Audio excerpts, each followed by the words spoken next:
오늘 우리에게 주신 하나님 말씀은 신명기 32장 37절에서 38절입니다. 구약성경 신명기 32장 37절에서 38절까지 말씀 우리 함께 읽겠습니다. 시작.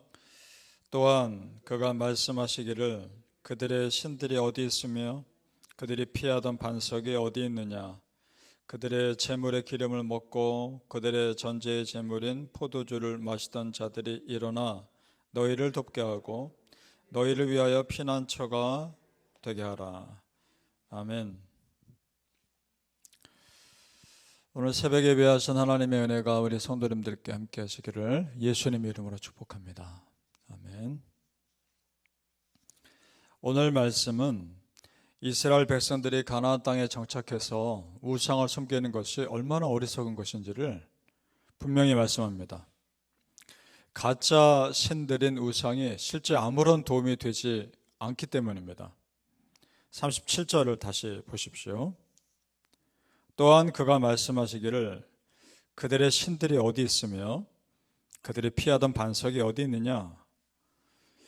하나님이 모세를 통해 반문하시는 겁니다. 결정적인 순간에 그들이 믿던 그 우상 숭배하는 자들이 믿던 신들이 어디 있느냐? 없다는 겁니다. 가짜 신이고 허상이기 때문에 나타날 리가 없는 신들이라는 겁니다. 그러면서 38절 끝부분에 뭐라 합니까?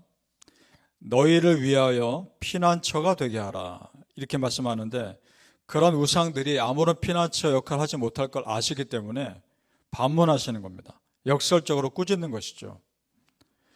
우상 숭배가 그러니까 얼마나 허망한 것이냐 하는 것을 말씀합니다. 우리 구약 성경에 보면 엘리야 선지자가 바알 우상, 아세라 우상 숭배자들, 선지자들 850명과 싸운 사건이 있습니다. 그때 그 우상 숭배자들과 우상을 조롱하면서 엘리야 선지자가 한 말이 있습니다. 열왕기상 18장 27절에 엘리야가 그들을 조롱하여 이르되 큰 소리로 부르라. 그는 신인즉 묵상하고 있는지 혹은 그가 잠깐 나갔는지 혹은 그가 길을 행하는지 혹은 그가 잠이 들어서 깨워야 할 것인지 하매. 무슨 말인가? 너희들이 믿는 신들 그 바알 우상에게 한번 큰 소리로 외쳐봐라.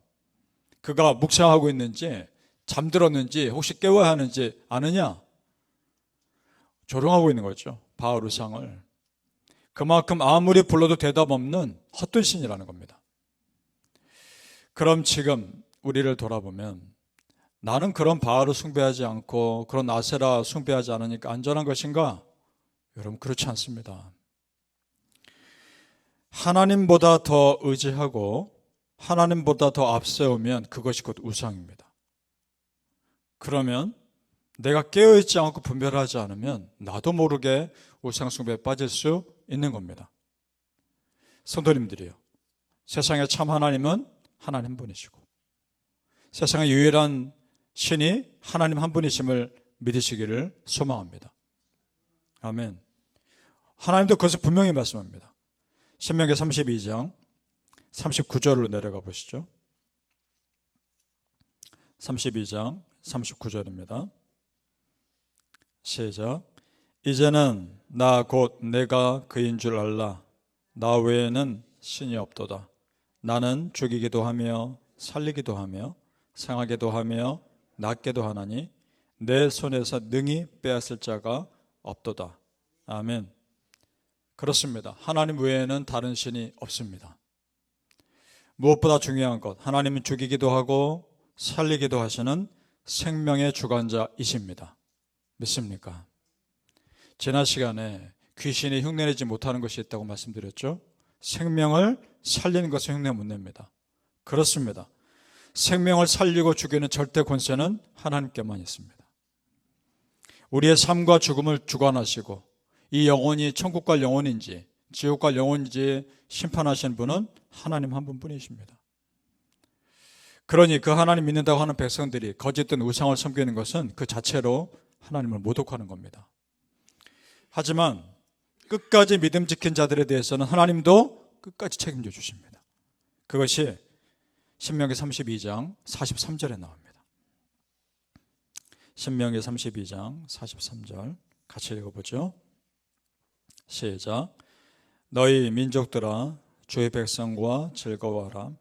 주께서 그 종들의 피를 갚으사 그 대적들에게 복수하시고 자기 땅과 자기 백성을 위하여 속죄하시리로다. 아멘. 우상 숭배와 타협하지 않고 끝까지 순결하게 믿음 지킨 사람들의 억울함을 갚아주신다는 겁니다. 그러니까 순교자들의 피, 믿는 자들의 눈물과 수고, 그것을 갚아주실 겁니다. 그리고 끝부분에 자기 백성을 위하여 속죄하시리로다. 이 말은 결국은 메시아가 이 땅에 오셔서 하실 일을 미리 말씀해 주시는 겁니다. 그러니까 지금 하나님은 이미 구원 계획을 다 세워놓고 계셨던 겁니다. 따라서 오늘 말씀해 보니까 하나님의 유일하심, 하나님의 참신 되심, 그리고 예수 그리스도의 구속의 십자가 죽음의 사건들 다 들어있는 겁니다. 신약 성경에 보면 바로 이것이야말로 우리가 영생에 들어가는 절대 기준임을 선포합니다. 요한복음 17장 3절에 영생은 곧 유일하신 참 하나님과 그 보내신 자 예수 그리스도를 아는 것이니이다. 아멘. 믿습니까? 영원한 생명 얻으려면 하나님이 유일하시다는 것과 참 하나님이시라는 것과 예수 그리스도가 어떤 분인지를 아는 겁니다. 사랑하는 성도님들, 내 삶의 최후의 권위와 절대 권위 하나님께 다 드리시고 평생 하나님께만 맡기시는 삶 사시기를 축복합니다. 아멘. 이처럼 하나님께서 전하라는 모든 말씀 모세가 다 전했습니다. 그러고 나서 하나님께서 모세에게 또 말씀하시는데 그 내용이 참 모세로 봐서는 실망스러운 내용이라는 겁니다. 무슨 말인가 하니 너는 광야에서 죽을 것이다. 그리고 가나안 땅에 들어가지 못할 거다. 라는 말씀을 하신다는 겁니다. 산에 올라가라고 먼저 말씀하십니다. 49절로 내려가 보시죠. 신명기 32장 49절 같이 읽습니다. 시작. 너는 여리고 맞은편 모압 땅에 있는 아바림 산에 올라가 느보 산에 이르러 내가 이스라엘 자손에게 기업으로 주는 가나안 땅을 바라보라. 아멘. 아마도 아바림 산이 전체 큰 산맥이었던 것 같고 그 중에 한 느보 산에 올라가라 말씀하셨습니다. 느보 산은 날씨가 아주 맑으면 여리고성이 환히 보입니다. 그러니까 거기서 조금만 더 들어가면 가나안 땅인 겁니다. 그러니 모세가 얼마나 들어가고 싶었겠습니까?